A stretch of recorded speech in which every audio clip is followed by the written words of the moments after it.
Yeah, so my question is there any natural progression of where to start with, like LinkedIn, Instagram, YouTube, and is it a quick win anywhere where you feel? LinkedIn, LinkedIn. Forget YouTube. So, but then LinkedIn normally with 100,000 is like equivalent to 3 million or 5 million in Instagram, isn't it? No, no, no, no, no.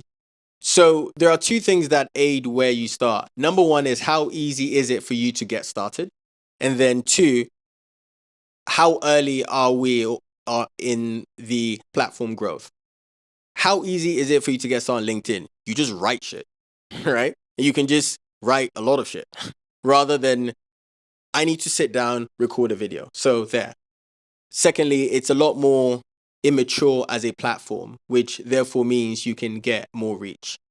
Again, I would aim for getting really in the I would aim for just like doing the reps of just creating the content. And the good thing about LinkedIn is you can just consistently create the content over and over. So I would start there. Do not, under any circumstances, my people, do not start on YouTube.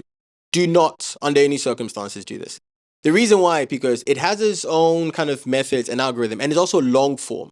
It is so painfully difficult for you to get subscribers on YouTube. So painfully difficult. Even if you did shorts, etc., that's all changing. Start on LinkedIn, grow from there. I mean, some people have gone from like 0 to millions on LinkedIn, like literally in the space of a year or two. So it's like the place to be right now, isn't it? Organic, well written, well published stuff. We're going to go over there. All right, to the back there. Fred. Yeah. Hi, Timo. I was wondering, is it worth posting 7 days a week, including Saturday, Sunday, or only 5 days a week, or 6 days a week? Do you see any difference in number of followers or clicks on weekends, specifically Saturday, Sunday? Are we talking about when you're beginning your content journey? No, you could already have followers and you're posting every day, but like, do you recommend weekends to take it off, or do you keep on posting on Sundays? I think in an ideal world, you want to post every day. But the reason why you want to post every day is not like the number of days. It's just that the more shots that you take and the more content that you put out, the more data that you have. Historically, especially on LinkedIn, Mondays, Tuesdays, and Mondays to Thursday are always the best days, but that doesn't mean like just post on those days. Like post on all the other days. Ironically, Sundays at 10 a.m. does quite well on LinkedIn because, people are waking up from a long night. So yeah, 7 days a week, but not because there is some special thing that happens on those days. It is because you're just trying to keep getting the reps in. There are a lot of AI tools out there for producing content and generating content. Have you used them? Do you recommend any of them? We don't use any AI tools. Well, actually, no. There is one tool. I don't know if it's an AI. Who fucking knows what now, right? People just chuck in AI and then there you go. There is a tool. If we're talking about LinkedIn, there's a tool called Clio, which basically is as KLEO. It's basically if you go on someone's profile, it can tell you their best performing posts, and then you can understand, okay, what has worked for them. There's also a separate tool to check out called Taplio. Taplio is all right, to be honest, but I think Clio is better. And then on Twitter, if you wanted to grow, there's a tool called Tweetmex, TWEETMEX. The whole point of it, again, is just to like surface the best performing content. But apart from that, no. I mean, people now be using ChatGPT to like comment on my stuff. I'm just like, what are you doing? It's like some random person. It's like, this was a very insightful post. It really goes to the crux. Like, what are you doing? You look like a loser, right? So don't do that. Okay, so I think like part of the questions that I wanted to ask was already asked here since AI is my day job. But the other part of the question, do you think when it comes to like more organic reach or like generating more reach, do you think like AI is going to affect that either positively or negatively, like moving forward? So to me, the function of AI in content generation is just to amplify any content that you have. So for example, you might feed it existing content that you know has worked because you've written it, and then you might say, all right, can you create 5 to 10 versions which are similar to this? However, you then need to actually then go in and change stuff up. We don't do that though. Maybe we're missing a trick, but it's just because, again, like I'm not in the game of let's get to 10 million followers. I'm in the game of like building an army of people who, in my Instagram, I have a thing which says like, I am creating the content that I wish my 21-year-old self knew, right? And like, that's the game that I'm playing it. So any chat GPT, mid-journey bullshit, I'm just like, okay, well, nice. But then you end up being like that girl with 3 million followers who ain't making any money because she's just like a robot. Like there's no depth, right? So I don't even know if this is working, but my question was actually, if you have a profile that you were populating before and it's suddenly you got really busy or you just got imposter syndrome or whatever the case is and you let it die, do you or would you start a new one or actually pick that one back up? Oh, but you had a following that was somewhat devout, but not. I would pick that back up. I do believe that people don't remember you as much as people think. And so if you just pick that back up again and you are consistent with a specific type of format that worked, then you'll get back to it. The worst thing, I've seen this so many times and it's just like, it's the most moronic thing you could possibly do, is that you create content and let's say it dies down for a bit and then you come back and create different content. The people who follow you at the beginning go, who the fuck are you? And why are you here? So what you want to do is consistently create the content that you were. And then once you've picked back up, then at that point, you can start to tailor into other things. But if you're just going from the jump, hey, I was creating whatever, I don't know, fitness content, and I went away, and now it's makeup. And now it's crypto. It's like, what are you doing, right? So that would be the very tactical advice on that. Yeah, I just have a question about that. All viral video have a lot of haters, like the people who hate you, the people who write a lot of bad comments to you. How you can go through this, and how you can deal with this, because it's really hard, I think, in social media. I mean, just remember, they all die at some point. No. No, I mean, look, like, if you say anything which is, like, if you say anything, someone would hate. Like, literally, if you say anything. We have people who believe that the earth is flat. Bruh, it's kind of like, if you say anything of substance, you would have people who would love it and you have people who hate it. And if people not liking your content is going to be something that stops you, then I would just, in my humble opinion, I would just say, just do not begin the content journey. Because all you're doing is taking your thoughts and maximizing them. And I'm sure even in your daily life with no audience, there are people who still disagree with you. So now imagine if 1,000 people hear it, and then imagine if 10,000 people hear it, right? So you kind of just have to be comfortable with that because it just comes with the price of the game. Okay, we got one over here. Yeah, thanks for the insightful comments. I had a question kind of more around social media in general. So if you think of it as a bell curve, I think you was mentioning in the start or the onset that you feel that they were quite early in the in its evolution. But if it was, I think some people it's getting quite saturated as well. And with any kind of new format, you reach a saturation point where people become not so much disenfranchised, but it loses effectiveness. Yeah. And then you've got other kind of external factors that is also influencing it. So say, for example, people seeing the negative impacts of social media and then legislation or governments waking up to the impact on young people. Yeah. And that will change inadvertently change the landscape for people that might be trying to use it for positive things. But because of those negative influences, it will change the landscape for kind of everybody. So that bell curve, where are we on it? And if we reach a saturation point and then it kind of tails off, what comes after it? Or what would you then do to kind of build growth, build value in a company if, say, for example, there wasn't social media or whatever comes after it, if that makes sense? I know it's kind of quite a convoluted question, but hopefully it made some sense. Yeah. So I think that social media is just the current state of the internet. And if you believe that to be true, social media is not going anywhere. Right? Because the internet is not going anywhere. So I don't believe there is a world where that happens. Now, let's assume there was a world that happens. I believe there will be another way for people, for the everyday person, to be able to publish their thoughts. Because remember, before social media, there were blogs, right? It was just another way for people to publish their thoughts. So if you imagine building an audience, building a personal brand, building anything, it's just another way of saying, I'm using this platform to publish my thoughts. Then really, the aim of the game is don't necessarily care about like what's the latest hack on Instagram, blah, blah. It's just, this is currently the way to do it. Therefore, I'm going to learn it. I don't think there's going to be any danger actually of, TikTok is apparently going to be banned. It's not. I know it's not going to be banned. And even if it was, cool, then we have LinkedIn, then we have Instagram. It will just always be there. Afternoon. I'm not going to speak for everyone, I'll speak for myself. At my level on LinkedIn, you'll start from the ground level in the sense that I'm the one that's making the post. I'm doing the writing at every stage I'm involved. Yeah.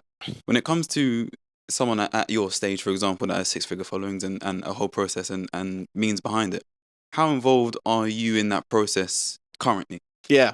With regards to that LinkedIn post that we see, how involved are you in that? So I would actually, two things. First of all, when I was starting out, what I would do, the number one thing that I did was I batched out the different parts of the process and I just dedicated specific periods to that. So let's say LinkedIn. There are a few parts to it. Number one, research.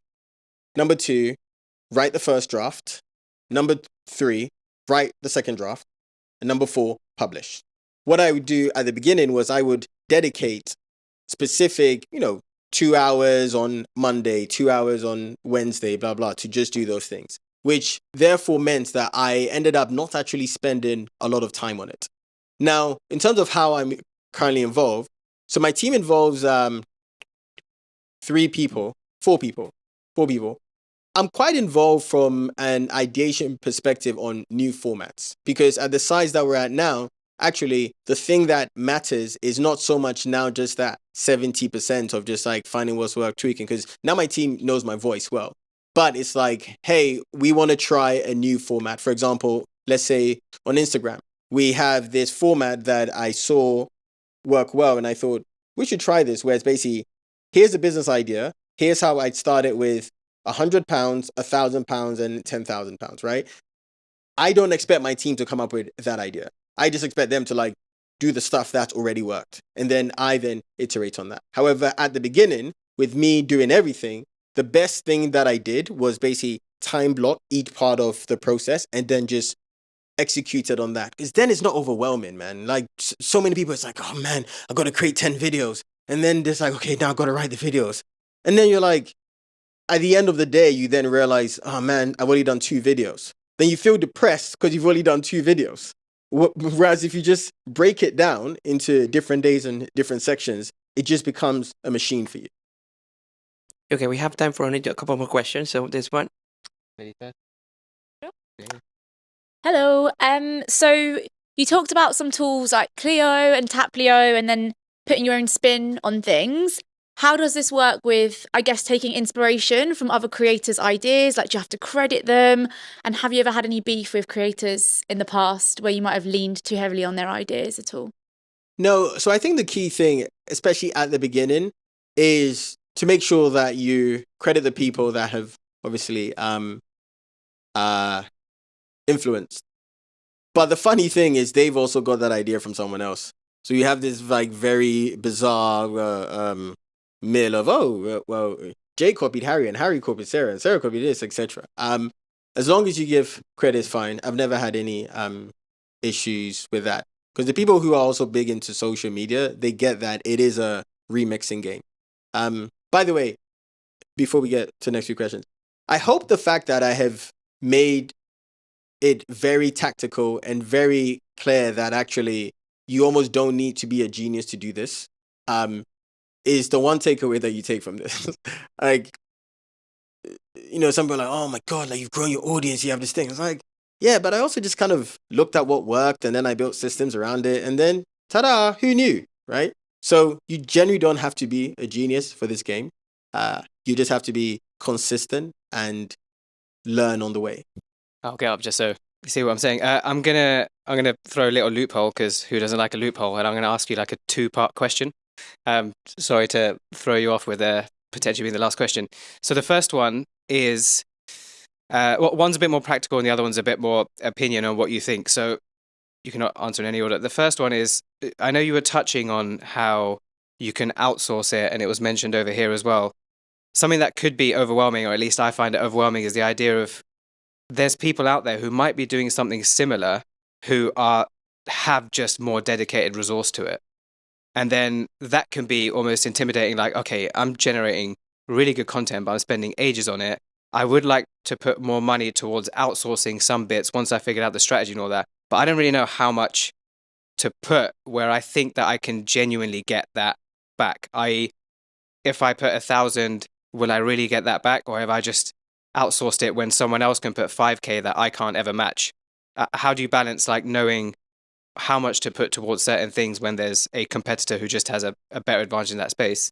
That's part one. Part two is, what's your opinion on tools like Buffer and Later and stuff? Like, I feel like I've tried to use them, and I don't know if it's just coincidence or something, but I don't feel like I got the same engagement when I used those scheduling tools, or maybe I just didn't use them well. What do you think about those? Okay, cool. So we'll start with the second one.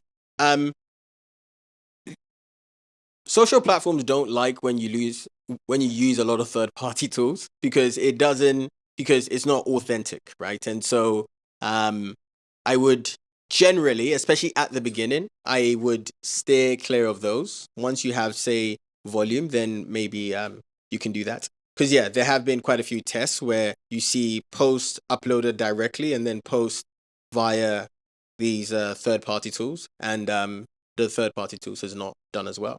To your first question, it's an interesting one, right? Because